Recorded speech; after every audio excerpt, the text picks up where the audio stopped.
ये तो कहते हैं लोग कि पैर में चक्कर है, दिन भर घूमती हैं।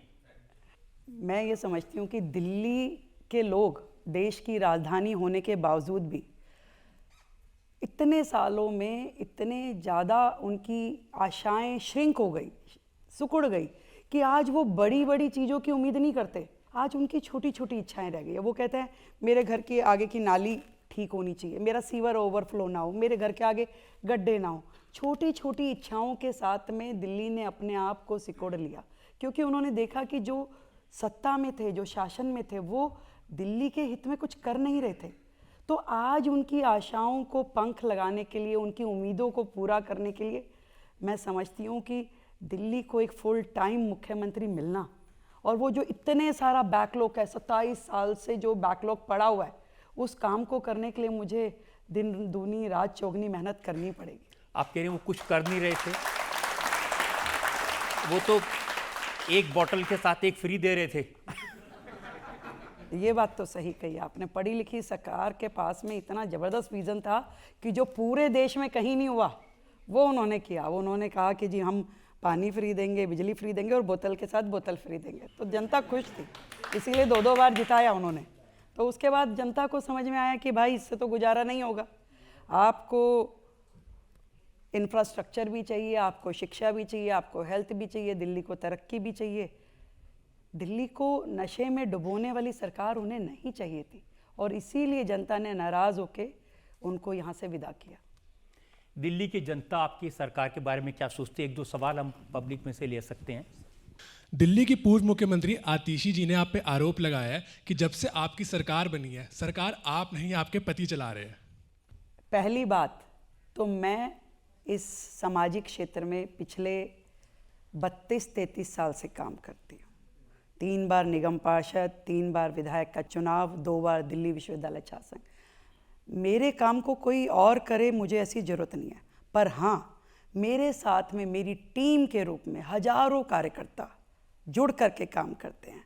आज वो पार्टी के लोग भी हैं, आज वो RAA के लोग भी हैं, आज वो परिवार के लोग भी हैं। तो भाई परिवार का सदस्य होना ये तो नहीं कहता कि आप सहयोग नहीं कर सकते। तो जैसे हजारों कार्यकर्ता मेरे साथ जुड़े हैं, ऐसे ही मेरे परिवार के सदस्य भी मेरे साथ जुड़े हैं और मिलकर काम करते हैं। रेखा जी, ये सही है कि जिस समय शादी हुई थी उसके बाद में कुछ समय के लिए आप पब्लिक लाइफ छोड़ के घर बैठ गई थी, परिवार की जिम्मेदारी?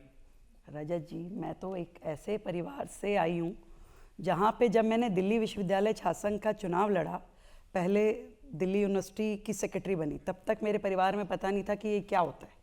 जब प्रेसिडेंट बनने के लिए पार्टी ने कहा कि चुनाव लड़ना है, तो मेरी माँ ने कहा अरे भाई, ये राजनीति बनियों के बच्चों का काम तो बिल्कुल नहीं है, और लड़कियां तो बिल्कुल इसके लिए अलाउड नहीं है।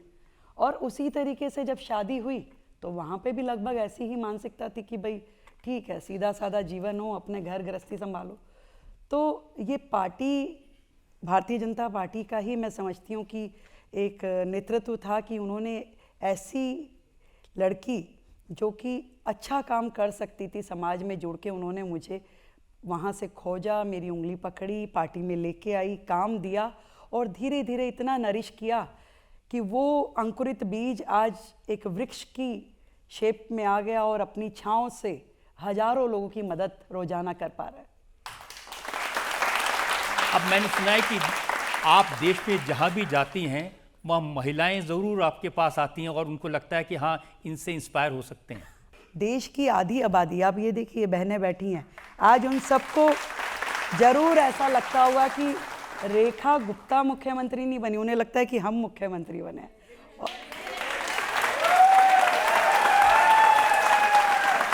और उनका इतना प्यार मुझसे है कि मैं जहाँ जाती हूँ, आप और राज्यों के मुख्यमंत्रियों को देखो, कोई 2 फीट दूर नज़र नहीं आएगा, पर जहाँ मैं जाती हूँ मेरी ये बहनें मुझे घेर लेती हैं, मेरा हाथ पकड़ती हैं, मुझे गले से लगाती हैं और इतना आशीर्वाद देती हैं। उनको लगता है कि जो जीवन में हम नहीं कर पाए, आज हमारी एक बहन को मौका मिला है, तो आप करिए, हम आपके साथ हैं।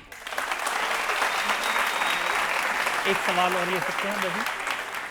वर्तमान में जितने भी मुख्यमंत्री हैं उनमें आपके पसंदीदा मुख्यमंत्री कौन है और आप उनसे क्यों प्रभावित हैं? मुझे मेरे पसंदीदा मुख्यमंत्री योगी जी हैं।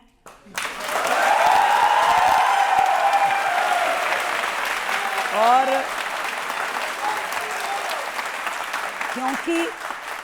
क्योंकि वो आप सबको भी पसंद है, इसलिए मुझे भी पसंद है।